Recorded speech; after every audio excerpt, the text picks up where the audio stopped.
Hello there, I'm Ayen Bior, and this is Our Voices. Sub-Saharan Africa is the world's fastest urbanizing region. It's a shift that could transform the world, and global economic powerhouses are paying attention. From the U.S.-Africa Growth and Opportunity Act to the China Belt and Road Initiative. But China's relationship with the continent goes beyond that. They're also dominating markets across the continent. After all, China is Africa's largest trading partner, and the growth rate of China's trade with Africa was the highest in the world in 2018.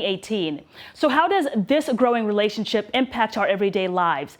We explore this and more coming up on Our Voices.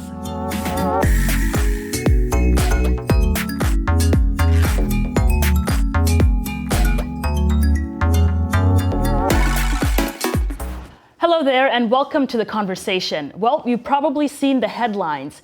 China is trying to strengthen its relationship with our countries.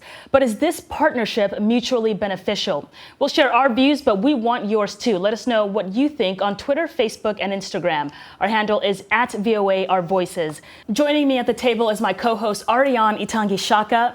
Haiti Adams Fitzpatrick is out today. And regular Our Voices contributor Salem Solomon is joining us once again. And for the first time, we welcome both Liyuan Lu, the U.S. State Department correspondent for VOA Mandarin, and Paul Nantulya, an analyst and researcher at the National Defense University Africa Center. Welcome, everybody. Thank you to be here. Thank you for being here. So for me, this story really begins in Uganda with a young farmer named Francis. Meet Francis Muhumuza. He's an engineer and a budding farmer who saw an opportunity to make a living growing garlic in Zerobwe, Uganda. But there's one problem. The markets are already flooded with Chinese garlic. Here's a look at how one farmer is trying to grow his business despite this enormous challenge. Francis Muhumuza is hard at work. It's planting season on a 7-acre farm in Zerobwe, and he's getting his soil ready to plant garlic. The engineer turned farmer says he has all the right conditions to reap a good harvest. Ours is organic. We don't bleach our garlic. We use hands in plant. We do hand planting. Basically, we are local and we do it in a local way. And our soil, we don't spray any chemicals and dangerous chemicals in our soil. Despite the rich soil and agreeable weather conditions for garlic growing, Muhumuza says less than 15% of the garlic used in the country is grown in Uganda. The majority is shipped from China and brought by importers who bring it to a storage unit like this one before it is distributed to the markets. Importers opt to go in to import garlic from China because we cannot satisfy the market. And that's the only biggest problem that we have right now. We don't have enough capacity to produce for the country. Like many others in this market, these cloves of garlic were grown in China. The retailer here tells us she bought this pack for 170,000 shillings. She plans to sell it for 240,000 shillings. That's about a $20 profit. The average farmer in Uganda makes about 6 times less than that. Muhumuza says an uptick in imports, particularly garlic, means that he is being driven out of the market. The overwhelming amount of Chinese garlic undercuts his bottom line, making it harder for him to provide jobs. The agriculture industry employs about 70% Ugandans, and it is a major lifeline for people who depend on it to make a modest living. In a day, I make about 10,000 shillings. I work from 7 to 1. The upward trade trend is similar across the continent and is welcomed by leaders who say the relationship is mutually beneficial.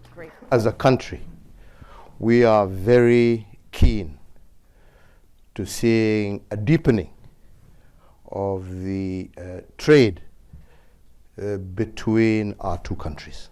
For now, Muhumuza says he plans to continue to grow his business, hoping that the local connections he has will help him turn a profit. So when I was talking to Francis, the one thing that he kept telling me is that he is an example of a lot of young people in Uganda, not just in farming, but in other industries too, where China is really dominating the sectors. But Paul, I wanted to ask you immediately, does this garlic farmer story, is it a microcosm of what Chinese dominance really looks like across the continent? It could be. The Chinese involvement in African markets is huge. It's huge. It's not all state-driven. There are over 10,000 firms, Chinese firms, operating on the African continent. there are over 1 million Chinese migrants on the continent. Not all of them are there at the behest of the Chinese government. Many of them form partnerships with local firms. So the situation is a little bit more complex than that. However, what is happening in Uganda, with the garlic industry, we've seen aspects of that in Kenya with cement. There were huge complaints from local cement executives about the use of Chinese imported cement to construct the Nairobi-Mombasa standard gauge railway, which is one of China's biggest Belt and Road projects. We also saw it a few years ago in South Africa, where the Congress of South African Trade Unions, which is a governing partner of the African National Congress, mobilized massive protests against the Chinese presence, specifically the imports of Chinese textiles into the South African market, which was killing off that industry. We've seen this in Lesotho, we've seen it in Zambia. So yes, you do have this tension that is beginning to develop, which is the flooding of local markets and affecting those opportunities. Because that's where it really hits people directly. Yes. Right. Yes. And sometimes imports can also be good as well, I think, because when you talk about textile and talk about garlic, why not farm garlic in Uganda? But a few years ago in Nigeria, there was a few articles that criticized Nigeria for spending thousands of dollars in importing simple things like toothpicks. People who actually support imports says that these simple everyday items can actually help in stimulating the economy, reducing manufacturing costs in places where actually infrastructure is a long-term challenge. So I think that the issue is usually making sure that the laws actually empowers them and enables them and actually sniff them out. Speaking of the laws, when China makes big projects like the standard gauge railway that you mentioned, Djibouti is a perfect example as well. They have a big project that they're making, looking at the bigger picture and laws. China doesn't adhere to principles. So questions like, as a big creditor that gives loans to these countries, questions about, how do you pay debt if you are under debt distress, or if you have the risk of a country like Djibouti, for instance, with a very small economy. It is about not adhering to international principles. Indeed, there's a lot of African countries has a debt issue. Based on the research done by the Johns Hopkins University, they did a research between 2000 and 2017. China made more than 1,000 loans to Africa, totaling more than $143 billion. What I found interesting is that they found a crowd of global banks and other bondholders are actually also involved in this debt in Africa. In some of the 17 countries that's considered to be vulnerable by the International Monetary Fund, China was the single largest creditor, but non-Chinese lenders actually still held the majority of the debt. And the research says only in Djibouti and the Republic of Congo and Zambia did Chinese loans. Countries. Yeah, just three countries actually, their debt account for half or more than their public debt. But Liyuan, I really wanted to ask you about China's relationship to Africa. Of course, it's evolved over the last decade, but where does it stand now? Well, as you mentioned, it's evolving. So early on, China's focus, its investment in Africa is, I would say, goodwill projects like, building roads and schools, hospitals, things, tangible things where you can see where African people can benefit from, right? The aim clearly is to win the hearts and minds of the African people. But I think now as China evolves, it's the second largest economy in the world, and China really sees Africa as a huge business opportunity, huge consumer market and market shares for a lot of its products. Yes, no, I certainly agree with that. It's a relationship that has evolved, initially very ideological, but now it's become very strategically focused. I think what is really important in the debt discussion is to look at the African side of the ledger in terms of the African agency. Because if we look at how African countries manage debt with the Paris Club lenders and how they manage debt with the Chinese lenders, there's very little difference. It's all about, it's not transparent, parliaments are not involved, accountability is very weak. So I think one of the key issues that needs to be part of the debate of the China-Africa relationship is the extent to which African negotiators and African governments conduct those negotiations, ensure that regulations and laws are not flouted.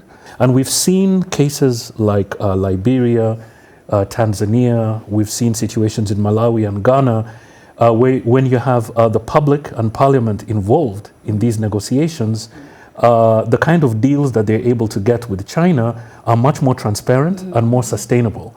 In as much as we're putting pressure on Beijing, we also need to put pressure on African governments because it's a two-way relationship. And someone does share your opinion, and a lot of people on the continent, even here in the diaspora, do feel that the Africa-China relationship is not something to be fearful about. I had the opportunity to be invited to the home of the former African Union ambassador, Her Excellency Dr. Chiombori Kwo, who also had a thing or two to say about the Africa-China relationship. Let's take a look. China is trading with every country on earth. Even here in the US, China is the biggest trading partner for the US. So who are these European countries that think they can come to Africa and tell us not to trade with China when they're trading with China? And who are they after they have been exploiting us for centuries? I call them the old thief. If they try to call China another thief, he's a new kid on the block. So where is the old thief? What platform is the old thief standing on to warn us about the new thief? China doesn't have the roots in Africa like the colonizers do. Try pulling France out of Africa. Mission impossible. So yes, we need to wake up. We're not stupid.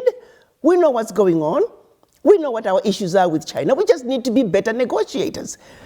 As you can see, Dr. Chiombori definitely has very strong feelings about this topic. And she actually, in the interview, she does point out the fact that Chinese presence and Chinese money can actually be seen on the continent. You know, in the past, we haven't seen a lot of infrastructures in terms of the other partners that Africa had. But of course, I mean, all you have to do is go to Ethiopia and you see buildings made by Chinese companies. They're everywhere, really. I do see now this is actually a huge opportunity for Africa. You know, in the past, maybe only China was willing to go and invest, right?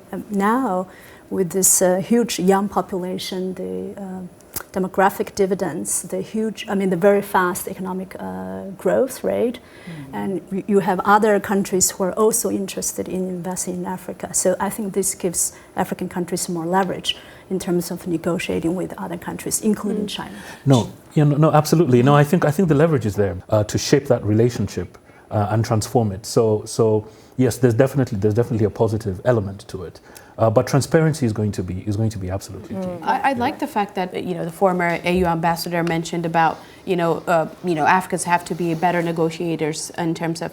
But I think it's key for African leaders also to look at themselves in the mirror in terms of accountability. You know, if all the deals that China is making, China could pour as much money on the continent as possible. But if all the deals are colored with corruption and not transparent deals, who's at the losing end of this? Yes, there is an argument to be made about, yes, this is an opportunity for African countries to grow, but I think it's about the agency and what kind of deals that they make based on transparency.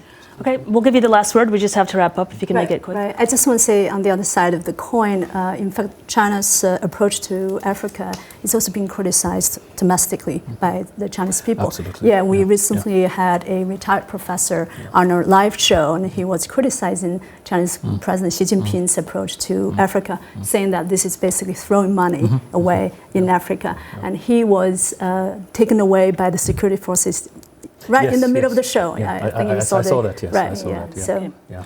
Well, thank you so much. That's really great insight. And unfortunately, we're going to have to stop the conversation there. Thank you so much for being here to the both of you. I'd like to thank Liyuan Lu, the U.S. State Department correspondent for VOA Mandarin service, for joining us today, as well as Paul Nantulya, an analyst and researcher at the National Defense University Africa Center for Strategic Studies. Thank you, guys. Thank you for having me. Thank you.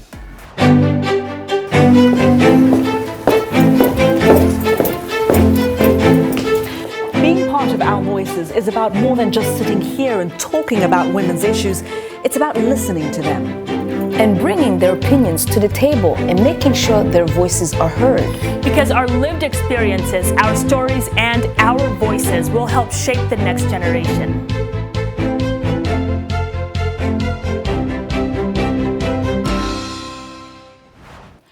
Welcome back. You're with Our Voices. Last June, the Chinese government was accused of spying on the African Union over a period of 5 years. At the center of the controversy was Huawei, the Chinese technology giant with close ties to the Communist Party that supplied the equipment, configured the servers, and trained the staff at the African Union. Huawei called those allegations completely unsubstantiated. That same year, another accusation. This time, Huawei was accused of helping a Ugandan intelligence official hack into political opposition candidate Bobi Wine's phone. This allegation was followed by another denial of wrongdoing by Huawei. To help us understand the implications of these allegations is Salem Solomon, VOA Africa reporter. And of course, Salem, you know very well the story of Huawei and how it impacts the country. Could you tell me what we know about how Huawei operates across the continent? That's a very good question, Ayen. And according to reports, Huawei has built about 70% of Africa's 4G networks. This is fast technology, advanced technology of the generation. Huawei also has signed a contract with South Africa to build first 5G network on the continent, would be available for commercial users. So the Chinese government is eager to increase Huawei's footprints across the continent and has actually backed billions with a B. Loans for projects that are connected to Huawei. So the countries that signed the largest loans for projects that involve Huawei are Ethiopia, over $834 million, Cameroon, over $300 million, and Angola, over $300 million as well, according to China Africa Research Institute here in Washington, the Johns Hopkins Institute. So their footprint is really all over the continent, and we know the dollar amount now in the billions. But how does all of this impact people on the ground? So for background, for years, China has invested in what it calls the Belt and Road Initiative, a massive infrastructure project that stretches from China to Africa to Europe. More recently, China is investing and beginning to invest in digital infrastructure abroad, including cellular networks, fiber optic cables, data centers. So according to the Council on Foreign Relations, the goal of the Digital Silk Road is to expand China's economic and military power, both domestically and internationally. So domestically, China is focused on advancing technologies such as satellite navigation systems, artificial intelligence, quantum computing. And so internationally, China wants to be seen and hopes that investing in supporting the growth of digital infrastructure will promote the economic independence of the country. But this is not without controversy. Yes. Of course, you know Bobi Wine and the example of the AU being allegedly hacked into. That's a very good example, and one of the most recent examples that we've seen. So Bobi Wine is a Ugandan musician and politician, a political figure. In 2018, he was arrested and tortured at the hands of government forces. Subsequent to investigations, including reports by the Wall Street Journal, we started seeing that Ugandan officials and intelligence officials, with the help of employees of Huawei, they hacked into his WhatsApp and Skype account to monitor him and his supporters. Not just him, but his supporters. And they were able to track his movements and correspondence with his supporters. So this is the fear that China investing and being involved in building digital footprint and infrastructure, that the fear of censorship and retributions like what we saw in the Bobi Wine's case. Now, the article that you wrote for The Voice of America did gain a lot of comments online. I want to read one of them to you. This is David Coltart, and he says, in Uganda, dissidents adapt to evade Huawei-assisted government spying. Back in Zimbabwe, the regime has given this Chinese tech giant tax-free exemption. Why does this company deserve this? What is your reaction to that? Well, the thing is, just like what you mentioned about the Ugandan case, Zimbabwe is not, there's a risk, there's a looming risk that we're seeing. China can have backdoors to, it's all about essentially control of information, the control of information for different reasons, censorship or any other. So other countries are fighting back to get an alternative to Huawei. It's all about the control of information at the end of the day. Okay, well, this is a story that we're certainly going to keep our eyes on. Salem Solomon, thank you so much. And of course, Salem and I will be back at the table after the break to talk about Mandarin in public schools. Stay tuned.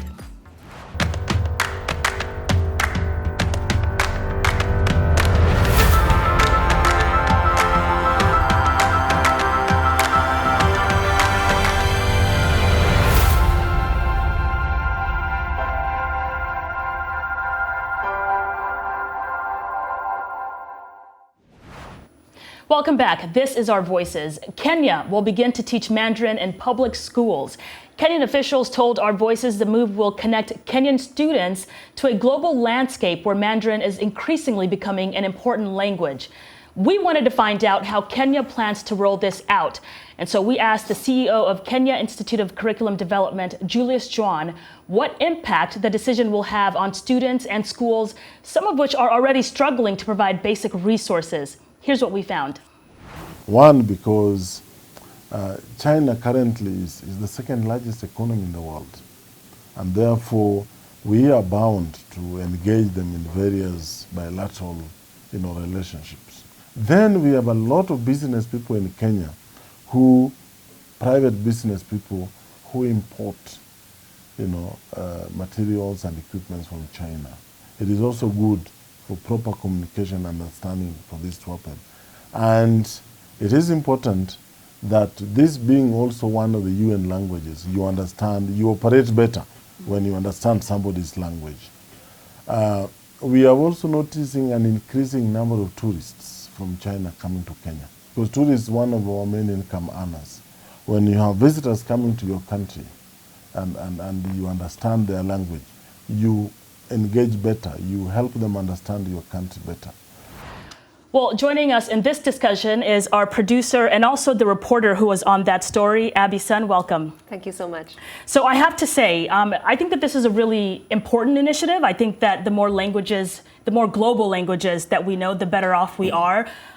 But, when we were in Kenya, we asked about the price tag. How much will this cost? Because we already know that there's a lack of resources in Kenyan public schools. I mean, just last September, we saw that a school collapsed and killed 7 children because of foundation issues. We also know that there's a lack of teachers. There's also a lack of books. And so for me, even though I applaud the initiative because I think Mandarin is indeed an important language, I just really question, how much it will cost and if the money could be diverted and used in better ways. Yeah, exactly. I think we were there for the interview, and then one takeaway from the interview is he's really trying to put all the reasons behind the initiative to roll out Mandarin learning in the public primary school system in Kenya.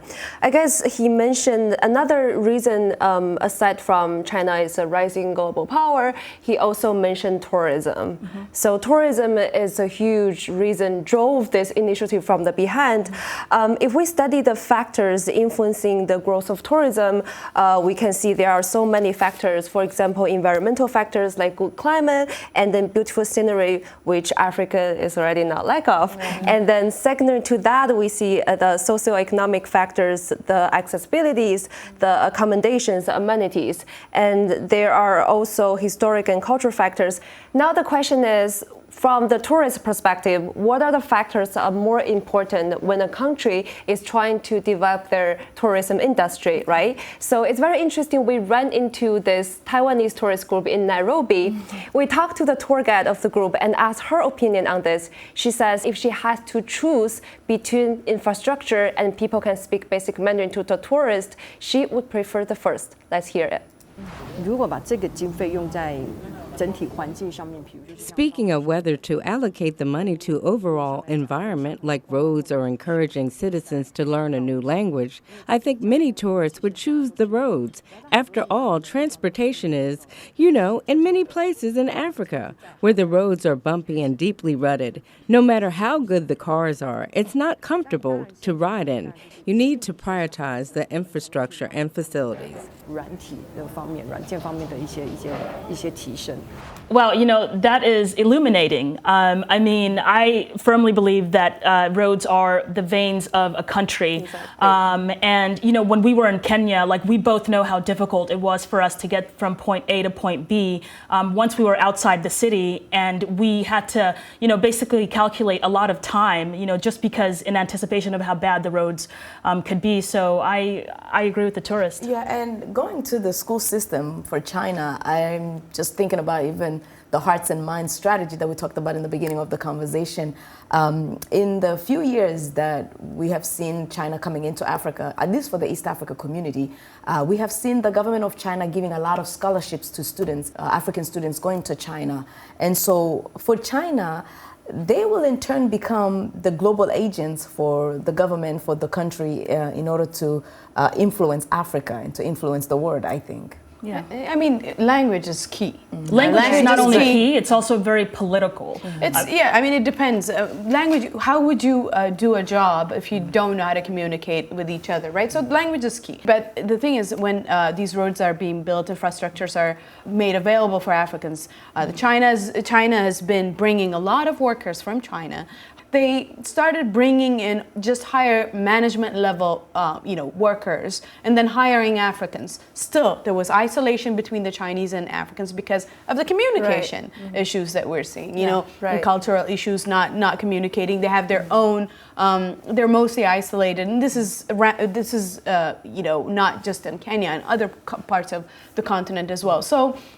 Yes, you need infrastructure, but you have to also maintain these roads that are being built, railways that are being laid in all these countries. And so if you don't have the manpower to maintain these structures, it's really hard. Yes. I think I do agree when foreign country bring all the projects and then the jobs came along.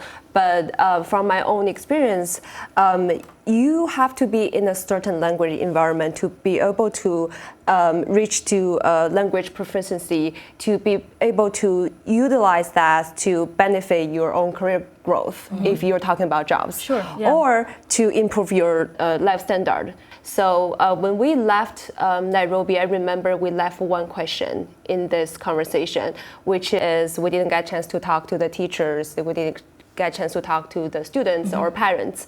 So if you are a teacher who is teaching Mandarin in Africa, or a parent who has children learning Mandarin, or Mandarin learner, we want to hear what you have to say. Please join the conversation on social media. We're on Twitter, Facebook, and Instagram. Our handle is @VOA or Voices. You can reach us on WhatsApp too. Your number is on the screen.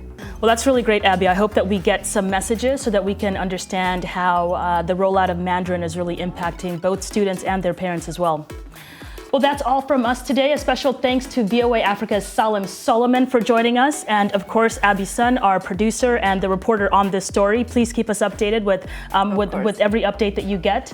And as always, thank you for watching. Good day.